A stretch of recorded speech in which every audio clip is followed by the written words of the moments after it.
Assalamualaikum. Hai teman-teman, bertemu kembali denganku.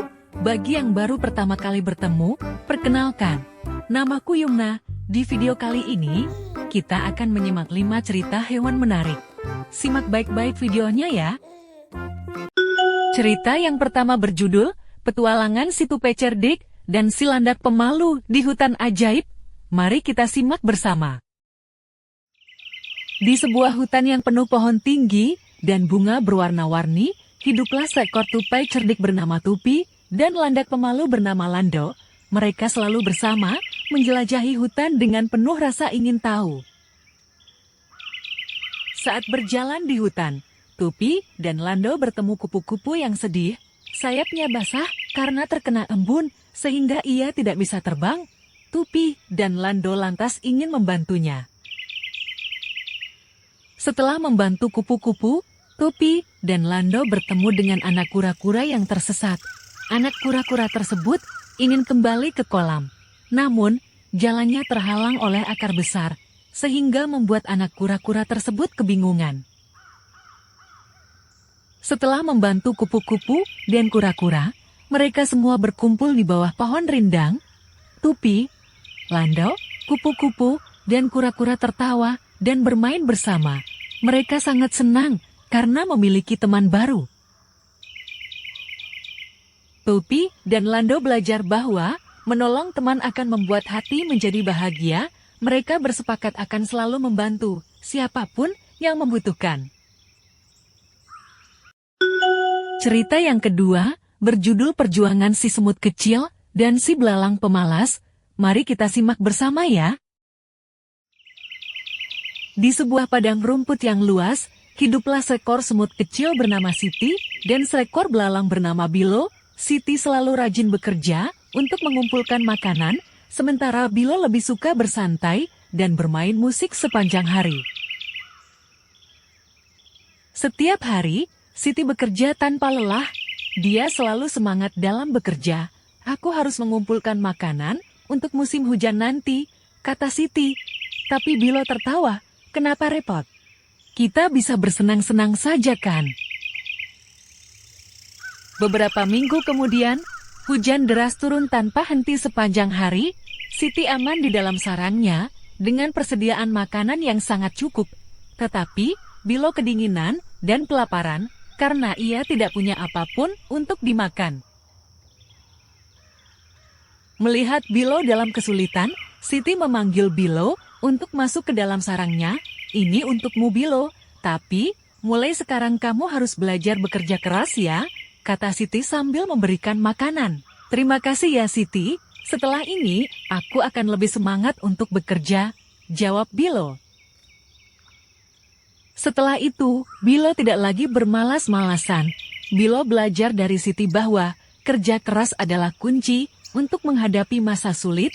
Kini, mereka bekerja bersama setiap hari, mempersiapkan masa depan yang lebih baik. Cerita yang ketiga berjudul Perjuangan si Anak Penyu dan Ombak Besar. Mari kita simak bersama ya. Di sebuah pantai yang indah, telur-telur penyu mulai menetas. Salah satu anak penyu bernama Tino sangat bersemangat untuk mencapai laut. Tapi perjalanannya tidak mudah, ada banyak rintangan yang menantinya. Tino mulai berjalan menuju laut, tetapi jalannya penuh tantangan. Pasir panas membakar kakinya, burung camar berputar di atasnya, dan ombak besar menantinya di depan. Namun, Tino tidak menyerah, dia terus berusaha dengan mencoba banyak cara. Saat hampir sampai di laut, ombak besar datang dan mendorong Tino kembali ke pantai. Ia terjatuh dan terjebak di antara tumpukan rumput laut. Tapi ia tidak mau menyerah. Tino tetap mencoba berkali-kali dengan penuh kegigihan. Tino berulang kali menguatkan hatinya. Dengan seluruh tenaga, ia merangkak lebih cepat untuk menghindari burung camar dan menunggu saat yang tepat untuk masuk ke dalam air tanpa terseret kembali. Akhirnya, dengan satu dorongan kuat, Tino berhasil masuk ke dalam air. Ia berenang dengan bebas. Tino merasa bahagia karena telah berjuang melawan segala rintangan. Kini, lautan luas menjadi rumahnya. Cerita yang keempat, berjudul Petualangan si Semut Kecil dan si Kepik Gigih di Ladang Bunga. Mari kita simak bersama ya.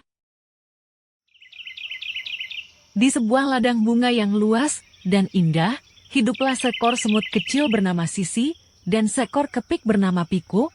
Mereka berdua bekerja keras setiap hari untuk mencari makanan dan membantu teman-temannya.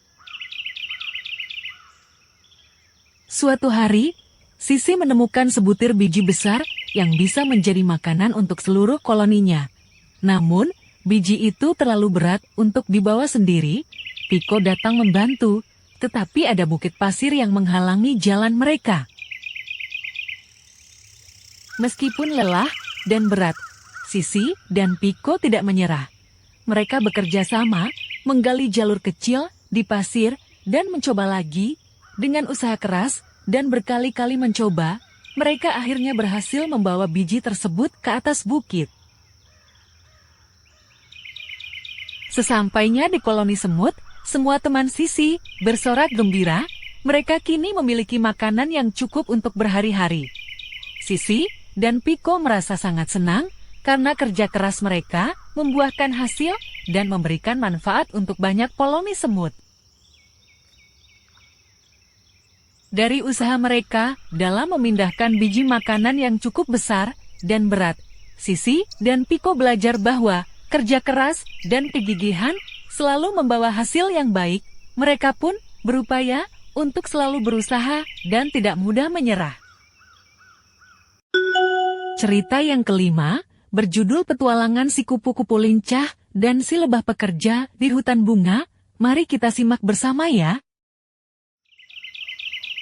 Di sebuah hutan bunga yang indah dan penuh warna, hiduplah seekor kupu-kupu lincah bernama Lila dan seekor lebah pekerja bernama Bobo. Setiap hari, Lila terbang menikmati keindahan bunga, sementara Bobo sibuk mengumpulkan serbuk sari untuk koloninya. Meskipun berbeda dalam cara mereka menjalani hari, mereka sering bertemu dan berbagi cerita tentang petualangan mereka. Suatu hari, badai kecil melanda hutan bunga, angin kencang mengguncang kelopak bunga dan membuat banyak tanaman roboh. Lila terbang dengan susah payah untuk menghindari angin, sementara Bobo mencari perlindungan di dalam kelopak bunga. Setelah badai berlalu, mereka melihat banyak bunga rusak dan serbuk sari berhamburan ke tanah. Tanpa serbuk sari, lebah-lebah di sarang tidak akan bisa membuat madu yang cukup. Lila melihat betapa sulitnya Bobo mengumpulkan kembali serbuk sari yang jatuh. Karena angin kencang masih bertiup, Bobo tidak bisa membawa serbuk sari ke sarang sendirian. Lila pun menawarkan bantuan dengan menggunakan sayapnya yang lembut untuk mengipasi serbuk sari agar berkumpul di satu tempat. Dengan begitu, Bobo dapat dengan mudah mengambilnya dan membawanya kembali ke sarang. Dengan usaha bersama, Lila dan Bobo berhasil mengumpulkan cukup serbuk sari. Bobo kembali ke sarang dan memberikan serbuk sari kepada teman-temannya. Lebah-lebah di sarang kini bisa membuat madu yang cukup untuk bertahan hingga musim berikutnya. Lila merasa senang karena bisa membantu dan Bobo merasa berterima kasih atas kerjasama yang luar biasa. Setelah hari yang panjang, Lila dan Bobo belajar bahwa kerjasama dapat mengatasi tantangan yang sulit. Mereka berdua pun berupaya untuk selalu saling membantu jika suatu hari nanti menghadapi masalah lagi. Di hutan bunga yang kembali damai, mereka terbang dan bekerja bersama, menikmati hari yang penuh dengan sinar matahari dan keindahan alam. Terima kasih telah menyimak cerita hewan-hewan ini ya. Wassalamualaikum.